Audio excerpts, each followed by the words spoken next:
Classification of biomolecules जब हमने weight test किया था स्टार्टिंग में, तो वेट टेस्ट में हमने अपने दो फ्रैक्शंस निकाले थे, एक acid soluble pool and acid insoluble pool. तो एसिड इनसॉल्युबल पूल जो था, जो उसमें रिटेंटेट की तरह भी काम कर रहा था, उसको हम बायो मैक्रोमोलिक्यूल्स भी बोलते हैं। Bio macromolecules in short, macro मतलब होता है बड़ा, तो लाइक बड़े biomolecules which are bio macromolecules. तो बायो मैक्रोमोलिक्यूल्स को ही हम मोर ऑफ डिटेल में पढ़ते हैं, because bio macromolecules are like छोटे होते हैं और मोस्ट ऑफ इनऑर्गेनिक पार्ट्स वगैरह बायो माइक्रोमोलिक्यूल्स में होते हैं। तो बायो मैक्रोमोलिक्यूल्स में फर्स्ट ऑफ उसे क्लासीफाई कैसे करेंगे अगर हमें जस्ट पहचानना हो तो जस्ट उसका जो वेट होता है बायो मैक्रोमोलिक्यूल्स का, वेट इज़ 800 डाल्टन प्लस, मतलब उसका वेट 800 डाल्टन ज़्यादा होना चाहिए। जबकि बायो माइक्रोमोलिक्यूल्स आर, उसकी वेट रेंज होती है 18 से 800 डाल्टन तक। बायो मैक्रोमोलिक्यूल्स की वेट रेंज में 800 डाल्टन से लेके 1000 डाल्टन से भी, मतलब 1000 डाल्टन से बड़ा होना चाहिए most of bio macromolecules. Bio macromolecules में आते हैं polysaccharides, proteins, polynucleotides and lipids.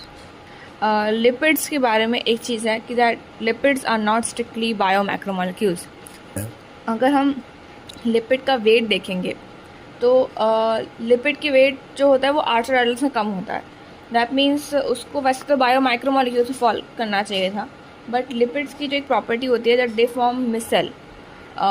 Micelle मतलब लिपिड्स के पास होता है एक हाइड्रोफोबिक पार्ट, एक हाइड्रोफिलिक पार्ट।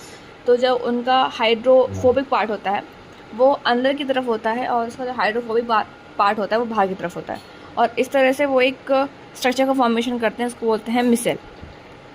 तो मिसेल फॉर्मेशन की वजह से जो लिपिड्स होते हैं वो नॉर्मली ऐसा नहीं होता कि हमें एक लिपिड मिल जाए। लिपिड्स लाइक वो मिसेल के फॉर्मेशन में ही मिलते हैं, और जब वो एक साथ इतने सारे हो जाते हैं तो इसलिए वो बायो मैक्रोमोलिक्यूल्स के कैटेगरी में फॉल करते हैं। मतलब जब हम उसको छानते हैं, जो हमारा स्लरी बना था विद ट्राइक्लोरोएसिटिक एसिड, तो तब वो अपने रिटेंटेट वाले पोजीशन में रहते हैं। इसलिए लिपिड्स कैटेगराइज तो बायो मैक्रोमोलिक्यूल्स में करते हैं, but they are not strictly bio macromolecules. और एक सेल्यूलर कॉम्पोजिशन दिया है टेबल में, टेबल 9.4, उसमें water, protein, carbohydrates, nucleic acid and ions. इसका एक सेल्यूलर कॉम्पोजिशन मतलब एक सेल में कौन से मतलब किस बायो मैक्रोमोलिक्यूल्स की जितनी भी परसेंटेज होगी, like water is 70 to 90% in a cell, protein होता है 10 to 15%, कार्बोहाइड्रेट्स आर 3%, लिपिड्स